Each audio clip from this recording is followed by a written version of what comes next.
Hey, I think I need a stunt double for this.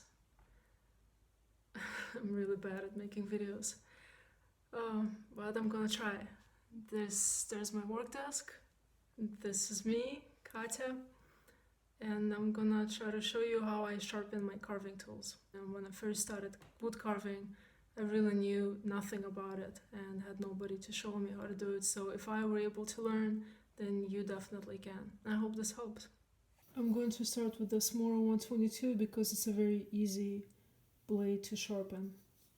It's a Scandinavian grind or flat grind, and the premise of sharpening a blade like this is just putting it really flat on a surface and making sure the pressure is even and then dragging it. This knife is pretty sharp because I don't let my tools get dull, but it has a bent tip and the tip is a little bit broken off, so it can use a little sharpening on the stones, and you guys can see how it's done. So some honing oil.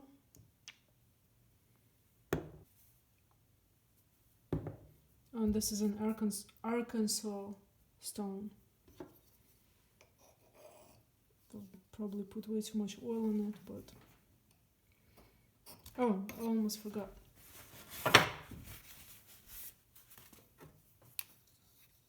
If you're just starting to learn how to sharpen, this is a good trick. And even if I still do this sometimes just to test myself. To test if you're doing this right, you draw parallel lines on a blade with a Sharpie.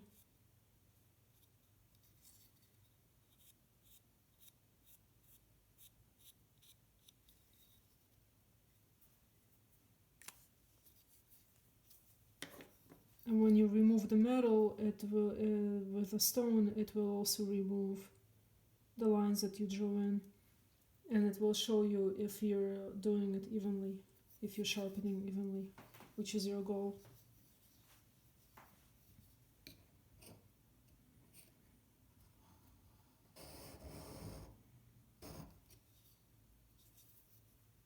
So you can see that I put too much pressure towards the edge and not enough in this area. So I'm going to try to now put a little more pressure over here to make sure that the metal is being removed evenly.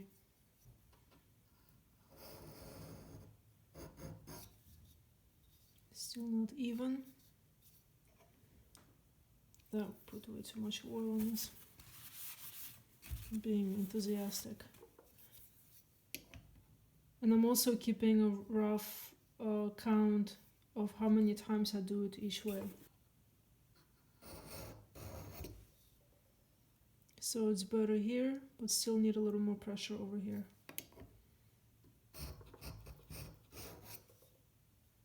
A little more. Getting there. Now I want to do the opposite side about as many times as I did the first time. I think it was about 5. So looks like I put too much pressure in the middle, but not enough towards the edge and in this area, and definitely not enough pressure towards the tip. So I'm gonna press a little more towards the tip, drag it. Needs a little more. Could also be because the tip is bent, I think, towards this direction. Needs a little more. Getting there.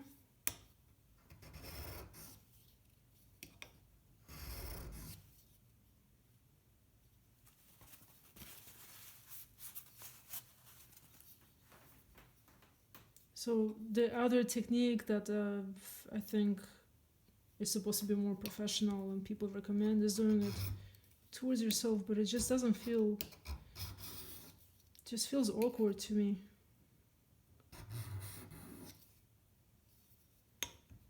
Especially when I go in this direction.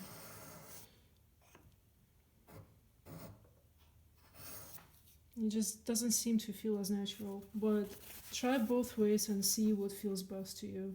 I haven't seen much of a difference either way. So whatever feels comfortable to you, you should do that. So then, if you're not done sharpening, if your blade is really dull and has nicks in it, I can actually see the light catching here a little bit. So there is definitely something here that I might want to get rid of. As you keep drawing the lines with your Sharpie, and just keep repeating the process.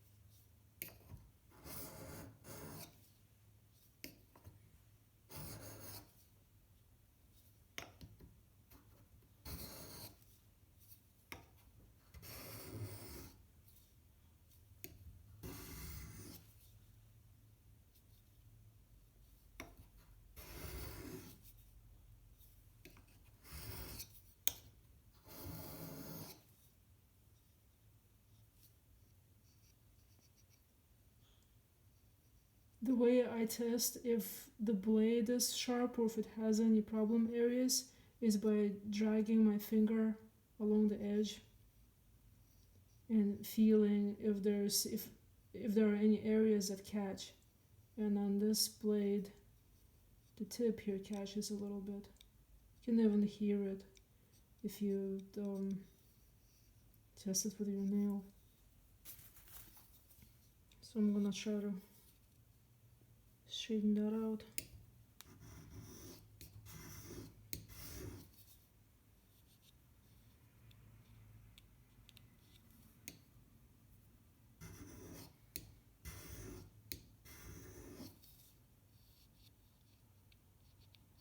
I'm putting a little more pressure here because I can feel it. I can feel that it's bent a little bit. So I'm putting more pressure on that part of the blade.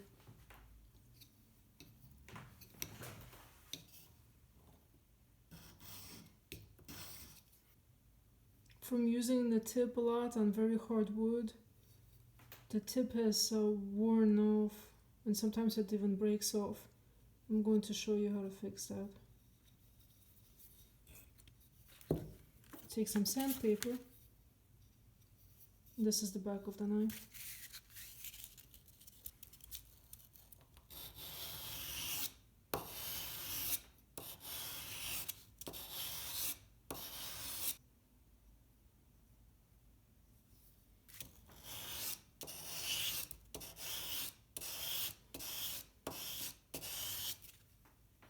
This is how you regrind the tip. So you basically remove the metal from the back of the blade, from the spine of the blade. I don't have my terminology figured out.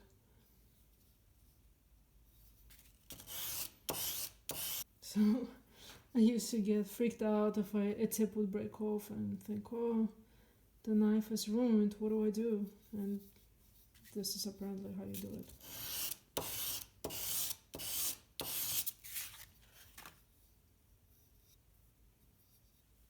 Then you sharpen again a little bit.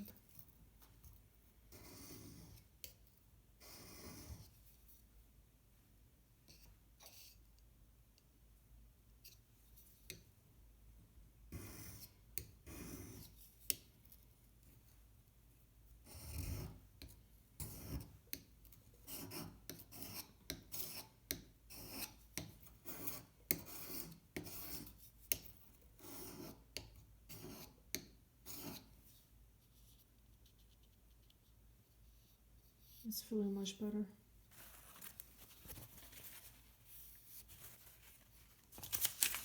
Let's see if I messed it up. Well, could use some honing though, but the tip definitely feels much better. So this is how you use a stone, or you can use a diamond plate. I don't have much experience with this yet. My co-worker got this for me recently. And I think you're just supposed to use it dry or put some water on it. And the water stone is the same principle. In my experience, they all work very well.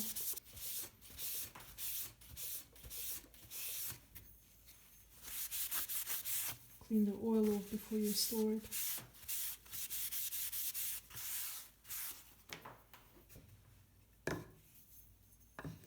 Back in the box.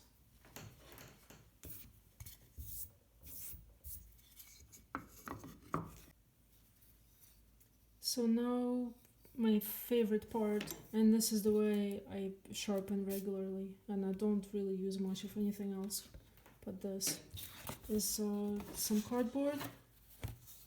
And I usually get these in packaging, and my favorite is using the backs of tea boxes.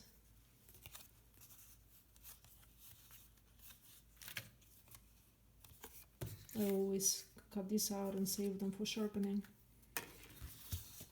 This is nice because it's large for a large blade. And you take some sharpening compound. I don't know what brand this is. My friend in Germany sent it to me, so I really like it because it's softer than the compound that I was used to before, which was flex cut. But flex cut works just as well. I like that it's easier to apply this one.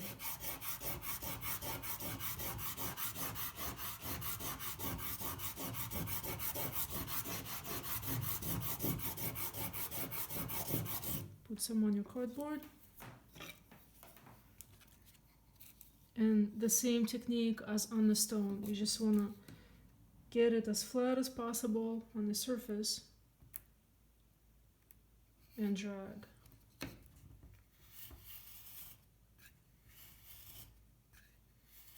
I also like this because I can see the metal being removed.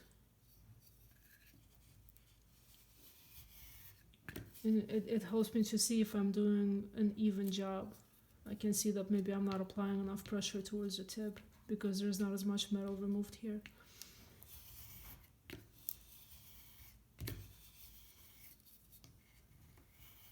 Even amount of times on both sides.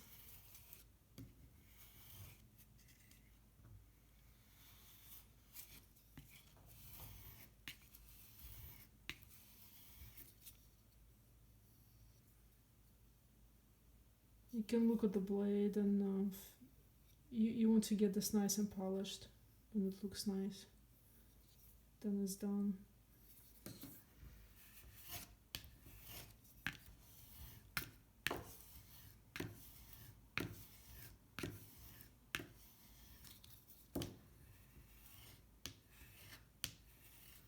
Now you can use leather for this, but I don't like using leather too much on Scandinavian grinds or flat grinds because it can round the edge a little bit over time.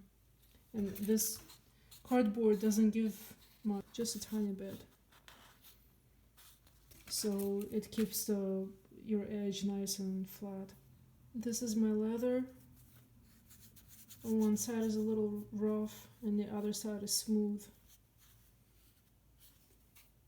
So this side will give you a very sharp edge, and this is more for rougher sharpening or honing. This is horsehide leather. I like it a lot.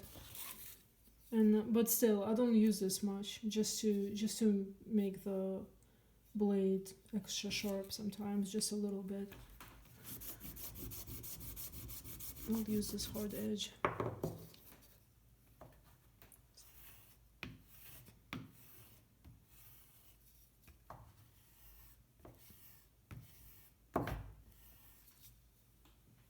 Okay, this should be good now. Let's test it out. Beautiful. Feels very good. The next edge I'm going to show you how to sharpen is flex cut.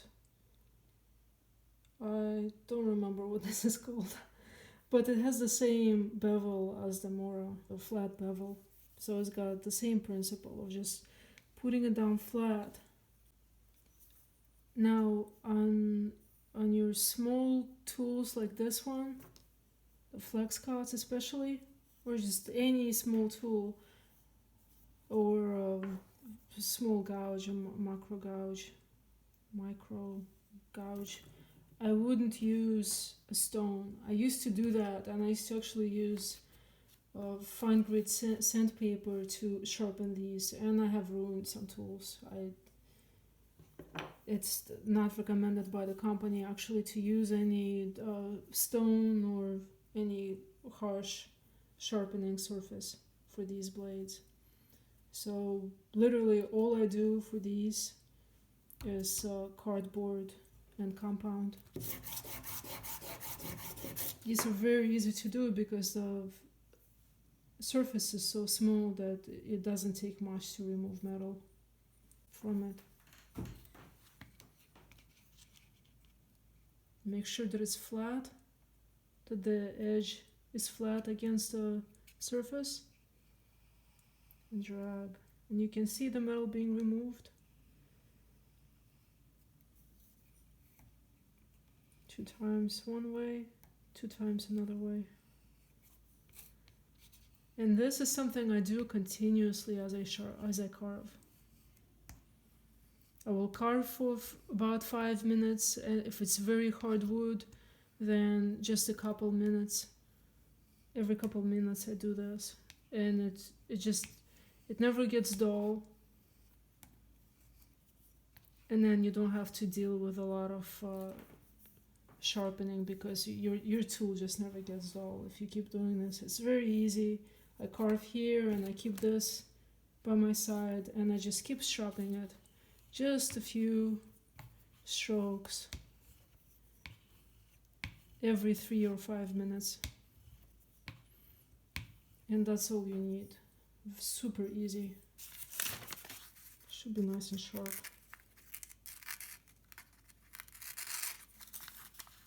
Oops. When I was first learning how to sharpen, I was mostly using leather. And I was not getting much results. And then I realized that I was just not putting enough pressure on.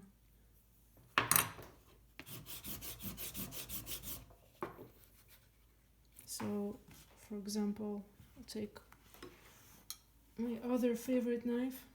This is a hawk blade.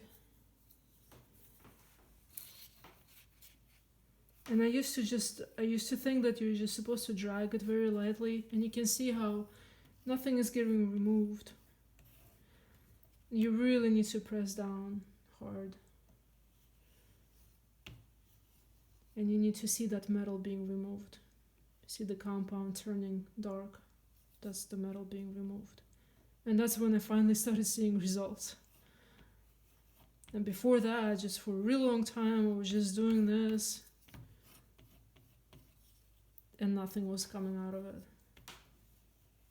So nice and hard, a lot of pressure. Maybe not too much if you already have a lot of hand strength, but I'm a bit of a weakling, so I have to press hard. But if you have strong hands, maybe it'll just come naturally to you.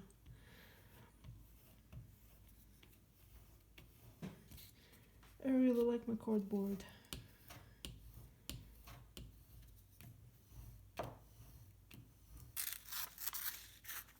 Yep.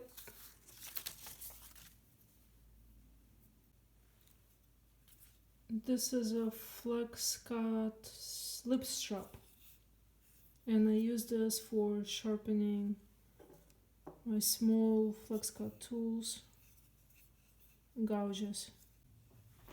If you don't have this slip strap, then you can use practically anything that's round and that would fit the inside of your blade. So you can even go outside and pick up some sticks and something that's appropriate size that fits inside here.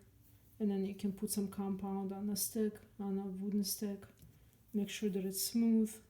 You can sand it a little bit with a fine grit paper to smooth it. And then you use that. just like this, outside, and then the inside with something that fits. But this is very useful, and I've had this since I began carving, so I've had this for a really long time, and it lasts forever.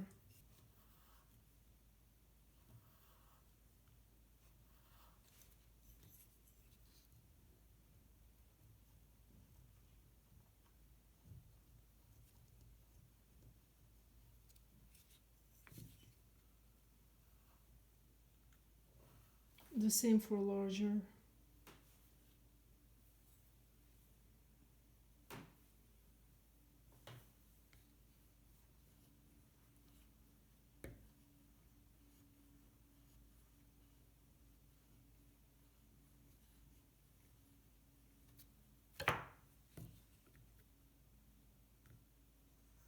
This doesn't quite fit, so you can take a smaller one and just roll it.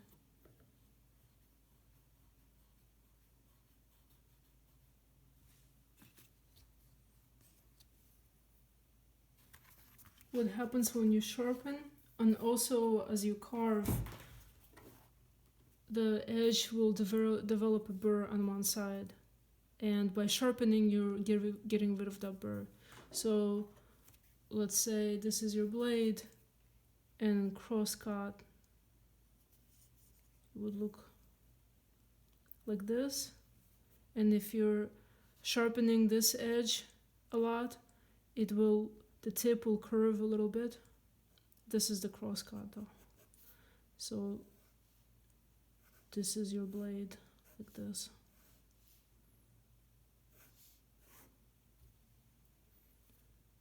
So it will curve, and then when you're sharpening from the other side, you're getting rid of this burr, and that's how you get a very sharp edge. And this burr also happens when you, let's say there's some minerals inside the wood, or the wood is just very hard, and you can get a nick, which will be this burr, but only in one section of the blade. And when you're sharpening it, you want to get rid of it. And that's something that you can feel with your fingers. So whenever I carve, I keep feeling the blade, and if I feel resistance, then I know it's time to strop it. It should feel completely smooth. And that's something that you feel more than you see with your eyes. You can look with a magnifying glass too, but I tend to trust my fingers more. This is the recent experience I had with this blade. This part of the blade was cutting really smoothly, and this was just ripping through the wood or paper. It wasn't carving at all. It was really frustrating. So I finally figured out that it had quite a burr in this area, and I could feel it with my fingers, and I had to use a stone. I think I used a water stone on this, and really focus on that area of the burr, and make sure, and I made sure not to sharpen the other side of the blade, because I really needed to concentrate on that burr and to get rid of it. Because if you keep sharpening it on the side that doesn't have the burr, you're just making the burr on the problem side worse, and it's not going to sharpen the blade. So it looks something like this. In one area of the blade was very curved, and I didn't realize it at first. This is a cross cut. So I kept sharpening it on both sides, and it wasn't doing anything because I really needed to just sharpen this side. But it was only one small section of the blade, and this is the part of the blade that you really use when you carve the most, so I really needed it sharp. So when I finally figured out that this was the problem, I put a lot of time into giving the attention to this area, the problem area, and once I got rid of that burr, then the knife became very sharp. Another type of the blade that is not a flat grind is double bevel grind. This one has it a little bit, but I've already kind of put my own bevel on this from a lot of sharpening. This knife I haven't used much, so you can still see that the surface is flat here, and then it has a very slight bevel. So when you sharpen something like this, as opposed to your flat grind, you want to tilt it just a tiny bit.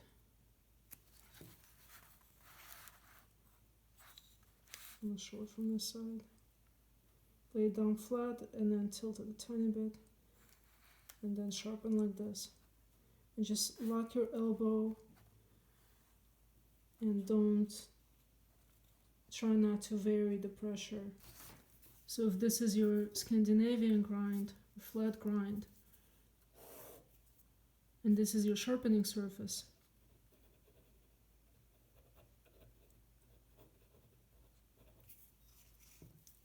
you're putting down your blade as flat as possible against this surface, like this, and pushing down flat when you sharpen. And if it's a convex grind, which is a blade that's shaped more like this, or a double bevel grind, which is like this, which is what this knife is, you want to tilt it just a tiny bit. There's supposed to be some correct angle that you're supposed to do it at, but I just do it by feel.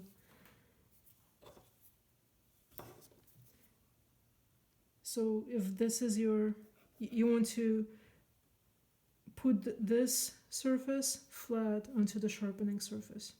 So it would look something like this. The surface is flat, and then the rest of the blade goes like this. So put down the whole blade flat, then tilt just the tiniest bit. And drag. And I really lock my elbow when I do this. I put it against my hip, and I kind of make a tool out of my arm and move it in this way so that there's not a lot of fluctuation, or as little as possible. So lock your arm in one position, lift a little bit, come back to the original position, drag, same here. And for a convex grind, you want to use a sharpening surface that has more give, like leather.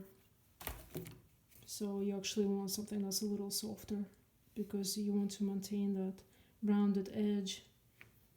But that's a blade, that's a grind that's not the best for wood carving, in my experience. It's a very durable and strong edge, and it's great for just a general use knife, but not so great for wood carving. So I don't have an example of that handy, but that's something that you would use leather for. A V-gouge. It's actually has taken some abuse from my early attempts at sharpening it. These two sides of the V-gouge have a flat bevel. Not anymore in this one because I've abused it, but theoretically that's what it's supposed to have. So you sharpen it as any other flat grind surface. Like this.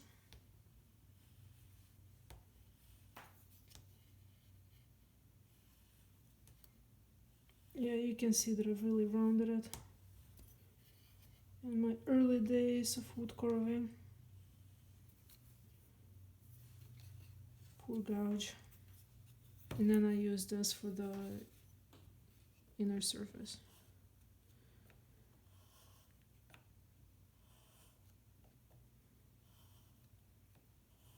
But this is a tool that I hardly ever use. I use it more for marking, but if I want to carve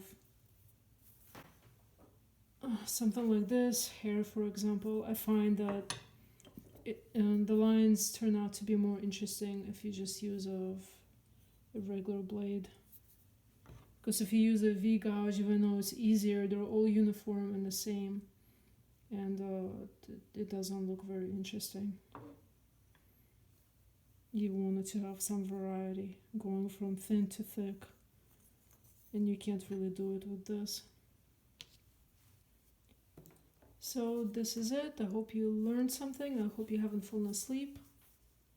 And thanks for watching and putting up with my horrible video skills. Good luck. Have fun.